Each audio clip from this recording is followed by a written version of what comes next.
Oh yeah, I mean, I can't believe I didn't think to mention it so far, but there's the Daniel Naroditsky, rest in peace, passed away. When I first saw it, I was kind of stunned because he's so young, and I don't think they even said what the cause was, but then I saw a little brief part of his last stream, and it was people were saying like it seems like he's on drugs or something, so that could obviously be part of it, but I don't think they were saying actually what the cause was.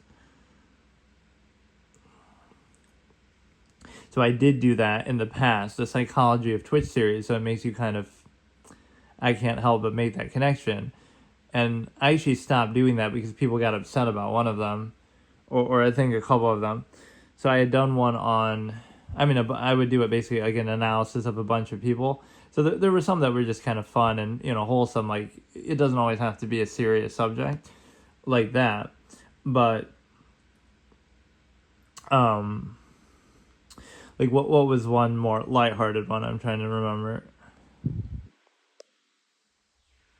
There was some, like, pseudo analysis. I don't know if that was part of that, but, like, comparing Shaq to XQC, which seems completely nonsensical. Like, what does that mean? But it was because it's like the means argument that I talk about, where like, oh, he can be Winston and he can be. There was something else like where he kind of might go for the lowest common denominator or something that seems like overpowered or whatever, and it's like people would complain about that, right? They could complain, oh, Shaq is only good because he's big and strong, but that's part of the game, right? It's an athletic sport, so let him use that and don't have any shame and don't try to be fancy and hold back. Just, okay, you're big, strong, and then abuse that and win. So it's the same thing with XQC. It would be like, oh, he's a Winston main and he can't aim, but that's fine because it's like, oh, anybody else could use Winston too, and so don't feel any shame in doing that, right? It's like the overpowered effect. If you like, oh, something overpowered in the meta, like a deck in a card game, or again, even theory in chess, like, oh, you're just using that line or that opening because it's optimal. But then, yeah, why not do it? Don't have any shame in that, and everybody else will do the same thing, and then you know what I mean. Like, so it's not like you're the only one who gets to do it. So if they complain, oh, you're using this thing that anybody else could use, as if that's somehow like an unfair advantage. But then why don't you use it too? And then you should be an esports player too. So there was another example of something he did. What else did he do after Overwatch? Where he used something else that would be considered like busted or, overpowered. So just to show that that's like the tendency that you have, like, okay, you always use something like that to kind of, and you're gonna have to do that too. I mean, again, I'm this person of honor who almost wouldn't want to do that. Like, okay, I want to do something different or creative, but you have to. You just have to acquiesce to whatever is best at the time, which is often like a balancing fallacy too. It'll seem like, oh, it's this thing is overpowered, right? Like whenever like new decks and stuff, new cards come out like in a card game, whatever rules the meta is going to be something that is a little bit overpowered and a little bit imbalanced until they finally nerf it, and then you'll jump to another thing that's a little bit overpowered, a little bit imbalanced. So the point is that that's always what it is. You're always abusing something. You're always, using something slightly OP, and then it comes down to who does it best. But it's like, I don't know. There's a bit of a dangerous play with the knight for him if he goes like h4 and then down g6.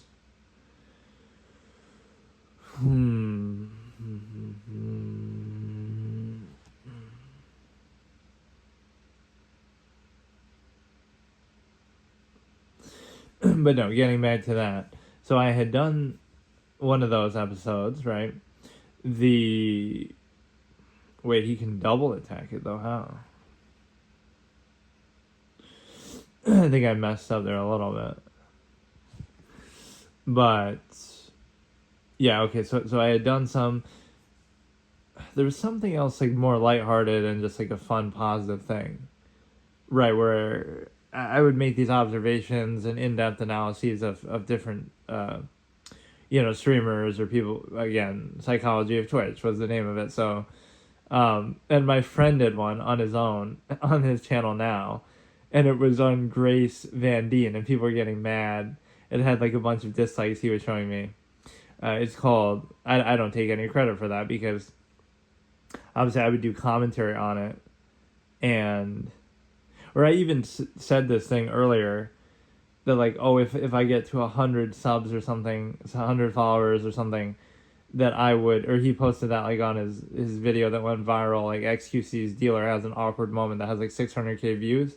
So he put a link to my channel in there, and it's like, if I get 100 followers, I'll return to doing the Psychology of Twitch series, which obviously I have over that for a long time now, and I'm more than willing to do it. But he never wanted to put together the videos themselves. Like, he has to actually put together the video part of it, and then I would do the commentary and some of the analysis and, come up with some of the things to say. But if he doesn't want to do the video for it, then I'm not, what's the point? But then the other thing is that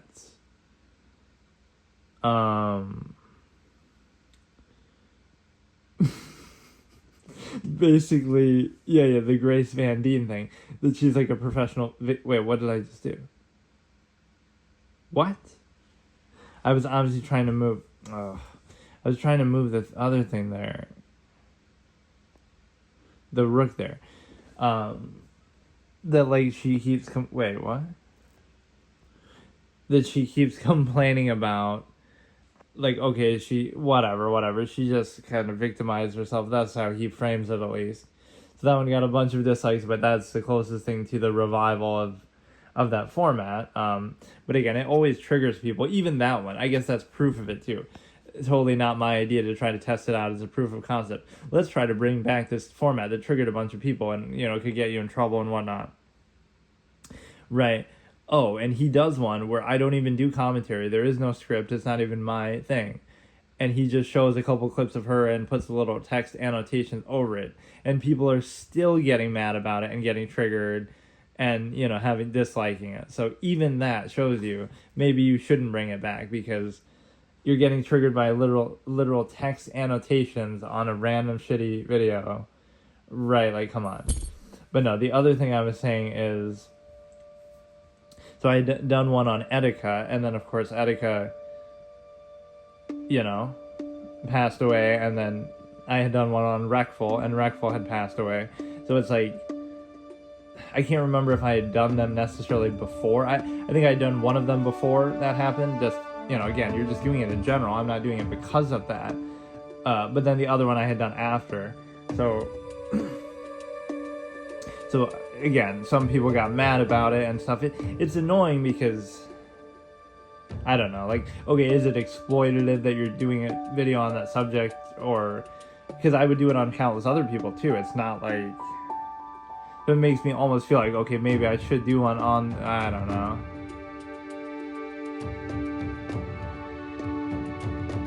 But no, my point is that just reminds me of that. Like, people would get triggered and bothered by it, and like, okay. So I'm trying to remember what some of the things, let me rehash it and say some of those things. So like, I think it was Reckful that I maybe had done after the fact, so I said, or like I observed certain signs, right? Like there's this Etika, this is a little sensitive topic, but whatever, these are things I've said in the past anyway.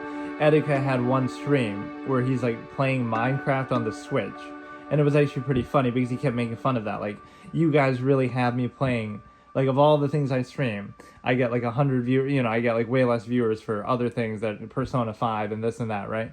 I think you can still find it too, but this video, so it's like he's making fun, but yet 10,000 people will come here to watch me play fucking Minecraft on the Switch, but you won't come to watch me play Persona 5. So he keeps ragging on that and mocking that, and it's actually pretty funny.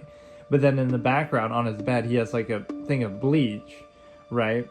And he keeps joking about something like, oh, playing Minecraft makes me wanna whatever. So like the point with that is, he's just joking, but there is like a little subliminal subconscious thing that like, the fact that you would even joke about that, you could make some connection there. Again, it could just be still a joke and have nothing to do with it, but that could be a little bit of an indication of something. right? And then with Wreckful, I did say some interesting things like, so there was a clip in the past. This is what I would do. Like, I would frame it that way. I would show that clip and then show, like, okay, maybe it's nothing, but you can see the signs if you're really paying attention, right? People will tell you if you're actually listening. So that's the real point, is like a lot of people around you could have helped you, people who know you personally and stuff like that. The other, imagine this topic coming up while you're playing chess, but I guess that did just happen. So I never really watched his videos much, but he was very well respected. He wasn't one of these drama seekers, like anything like that. You know, obviously a good player, obviously just, you know, educational type. So you definitely respect that.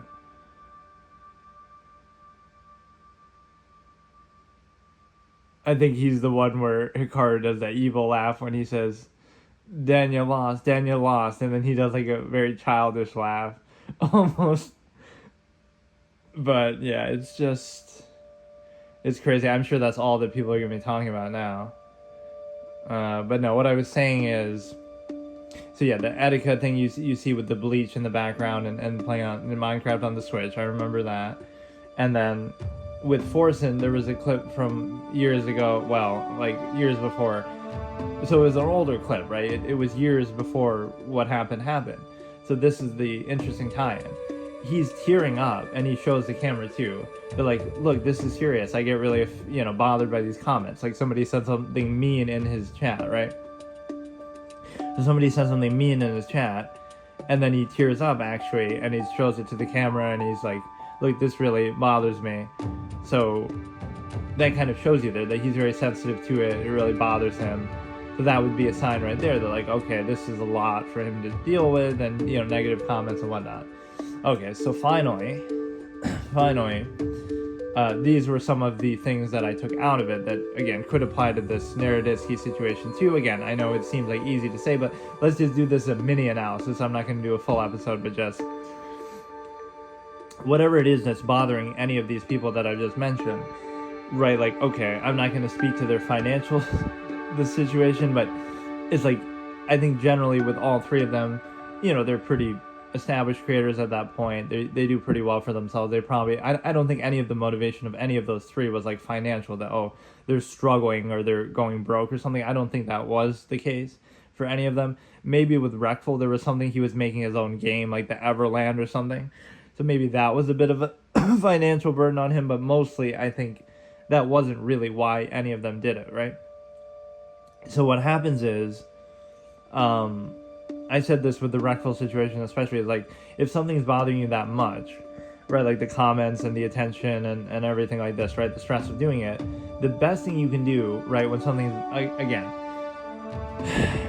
people can't control or change necessarily how they feel, right? It's not that easy, like, oh, if you're sad, just don't be sad, right? That's not what it is. But what it is you can be self-aware. That's the greatest power that people have. So even if you're feeling bad, negatively sad, right, you're upset about something, you can't explain it, you can't necessarily change that. But what you can do, what anybody can always do, is they can be self-aware and say, okay, I know I'm not feeling good, I know I'm having negative thoughts, emotions, right? So you know that. Now that doesn't solve it, but you can be self-aware enough to at least say, okay, maybe I should stop doing what I'm doing, right? Take a break, maybe whatever it is that's making me feel this way, or whatever I'm doing, my routine. This can be one of the most positive psychological things somebody can do. You change your routine in some way. Just do something different, do something wildly different than you normally do, right? Oh, you eat fast food. Maybe that hurts your mood, or maybe it helps your mood. It's comfort food, Whatever you normally do, change up your routine. Do drastically different things. Take a vacation. Take a month off streaming if you're Wreckful or one of these people, and go on a vacation, take a month off, and just don't stream. And again, given that financial thing that I was saying, like, probably you could afford to do that, or, again, I hate speaking to that, but I'm just saying, they've done well for themselves over the years. Take a month off of streaming and go on a vacation and just relax, or just don't do anything, do something different, keep yourself occupied, busy, right? Sort of break the cycle and the pattern. So whatever way you're feeling, if you do something vastly different, maybe you'll still feel that way. But if you do something vastly different, you might feel different, because it could be that routine that you're in that's making you feel that way. So like, what do you have to lose in that? Like, again, you see the extreme result that happened, right? Why not just take a step back and say, okay, I can't control how I feel, I'm feeling bad, okay, I understand that, but let me at least try to take a break from what I'm doing that could be making me feel this way, whether, again, it could be your job, it could be, in their case, streaming, could be a lot of different things, social media.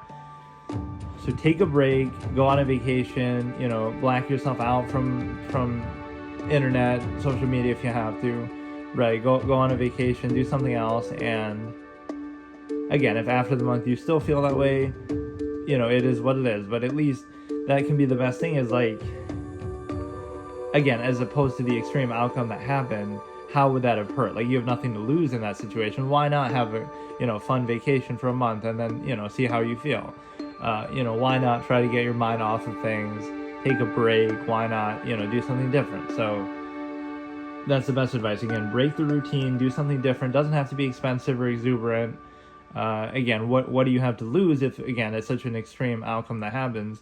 Why not just take a break from what you're doing? Taking a break is not as bad as what happened otherwise, so it's a net positive, right? It can help you just reflect, assess it, maybe identify what it is that's really bothering you, maybe free yourself of it, maybe quit altogether if it's really that bad, right? The impact it's having on you psychologically. Because, again, not to diminish that either, but again, like, if it's just, okay, it's YouTube comments and Twitch comments and, all these different things that can be negative, no doubt. Those things can bother people, and I can respect that, but they're also not that serious that they should be making you feel that bad. And if they do, that's part of the responsibility. Again, either just don't read them, don't pay attention to them, or don't do the thing that leads to them. Not so much like, oh, your behavior that people don't like, more like, don't stream them. If it bothers you that much, then don't do it. And I know that seems easy to say, some of these people's livelihood depends on it, whatever, but again, that's part of it, right? Like, you're a streamer, there's going to be some of that. So again, either ignore it or kind of take it in context, that you realize there's always going to be that. Like, I know, again, it seems easy to say, but again, it's like when you're a celebrity, when celebrities complain about the paparazzi, it's like, do they sometimes go too far? Yes. Do they sometimes, do things they shouldn't do? Yes. But at the same time, again, that's part of the attention bubble that makes you what you are, right? You're famous because people care about you and your personal life and your everything, right? And the media. So people care about you because of that in part, but some people may take it too far. So again, you take the good with the bad. There's going to be some negativity, but that negativity is part of the overall attention that you get, right? So it's like, you might say, oh, I don't want all this negative attention, but then, or like people invading your privacy and wanting to know every little detail of your life. Again, some people take it too far, but that's part of the same basis of like, okay, this is why people care about you, and this is why you're successful and famous and rich. So you can't be completely like, oh, I gave up my privacy because I'm a celebrity. And, a lot of celebrities complain about this, but you're also very successful because of it. So you know what I mean? Like, you can't say like, okay, I want the wealth and success and fame, but then, oh, I don't want any sort of attention either, and I want total privacy. There's a balance. Again, some people take it too far, but the biggest thing that take a break, kind of try to reset, try to break a routine. And again, if that doesn't help, that I'm not saying it's guaranteed, but that would always be my advice in general, is like, and again, pretend, okay, it's a more ordinary person who doesn't have those kind of resources, but in their cases, I would assume like, okay, you've been successful enough, you probably, you've done well for yourself, you can probably afford to take a little vacation, take a month off. Maybe I'm wrong, maybe there was some financial thing, I don't want to say something wrong, but I would assume that. And then if you still feel so bad, what did you lose, right? It's a net positive. Try it, enjoy it, take a break, go on a vacation. But even if you're a more ordinary person, right, and you're feeling depressed, you're feeling upset, right, like you hate your job and all this, and you're having these negative thoughts, let's say you quit your job, let's say you do something different, right? That might seem extreme, like, oh wow, I'm telling people to quit their job if they're feeling depressed or whatever. But isn't that still better than something, that extreme? So it's like, if really what you're doing is, okay, you quit your job and now you have to find another one, or you take a break and you do what you can for a while, it's like, that's still better than something else that something extreme like this. So even as bad as that seems, if it's really bothering you that much, you have to really measure it. Like, okay, maybe you don't want to do that. Maybe you will do something else that makes you happier, or you're more at peace. So nothing should be bothering you that extremely, otherwise you shouldn't do it. So again, whether it's, quitting your job, taking a vacation, taking a break, changing your routine, doing something different in either small ways or big ways, taking a trip, going therapy, counseling, you can, change your diet, change your hobbies, change your habits, keep yourself distracted, busy, try something different. Right, there's so many things that you look at, and that at least gives you a chance. That's the best advice I can give on the situations. Again, would it solve the problem 100%? Not necessarily, but it can at least get your mind off of it, and it seems like a net positive. And the biggest thing is nothing stopping you from doing that, especially, compared to an extreme alternative. Like, what do you have to lose? Just try it, and then if it doesn't help, then fine. But you would assume you can afford it. It doesn't have to be super expensive. You can take time off work. Because you might think, oh, you can't afford to do that. But you also can't afford to do something so extreme. So, you know what I mean? Like, is it worth it then? Like, is work really worth it at that point if it's going to lead to you feeling that bad? Right, like you can take a month, take some time, and... So that was basically what I said, I think, on the Recful one. And then, again, some people didn't like it because it's like you're saying, oh, he should have just taken a vacation like that. I'm not saying it like that, and that would have solved everything. But that sometimes, have the self-awareness. Again, it doesn't solve everything. I'm not saying you should just magically be able to feel better. But have the self-awareness, okay, I'm feeling a certain way. I'm going to take a break from what I'm doing, break my routine, take a vacation, change my habits a little, see if this helps. Right, get out of the little rut of the routine that you're in that very likely is causing the way that you're feeling, and then see if you can kind of break out of it. And so the final point is that, okay, and in the Naroditsky situation, he was like kind of covering his face with his hands a lot, and like, I think he was speaking I don't know what his other language is, like, could be Russian, or I'm not even 100% sure, but it seemed like he was speaking Russian at times, or a different language, and so people were suggesting some influence that he's under, the influence of something.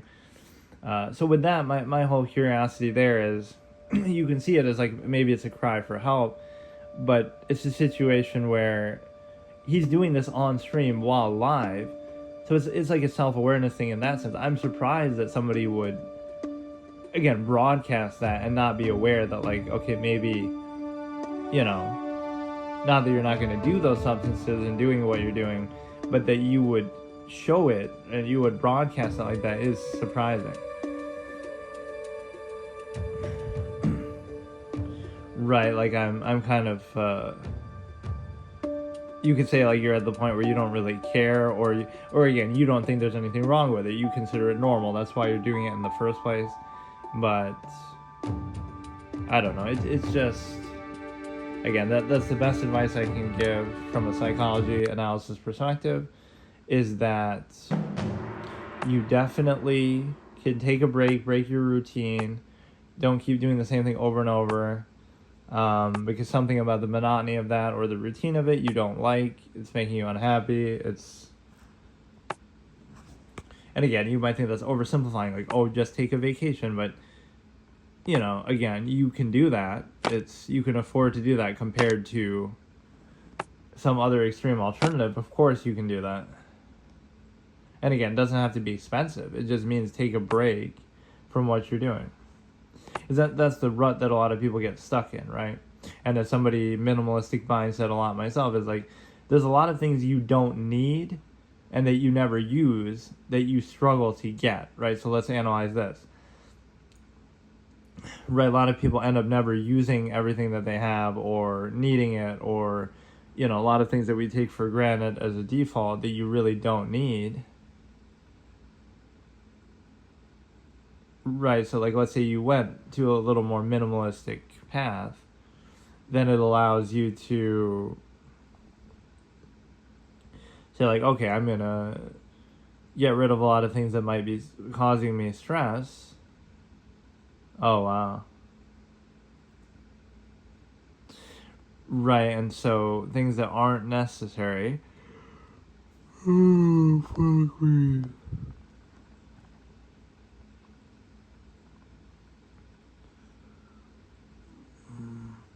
As you get rid of things that you don't need, you kind of try to minimize everything. That's actually bad in a way because now it makes this pawn even harder to take. I think I'm probably going to lose this one.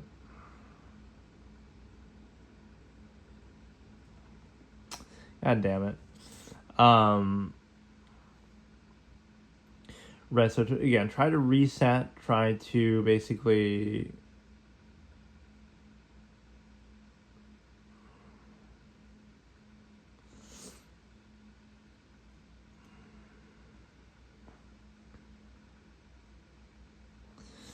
change your routine to a degree, and it also allows you to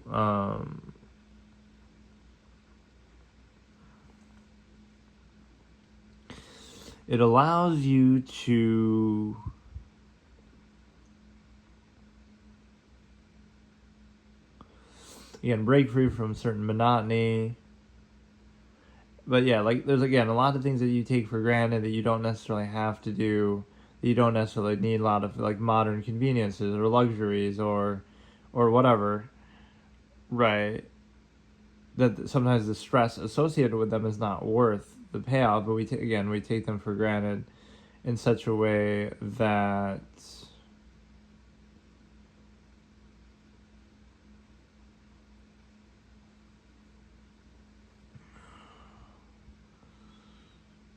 this guy has me in a really, really tough spot. Like, this is crazy.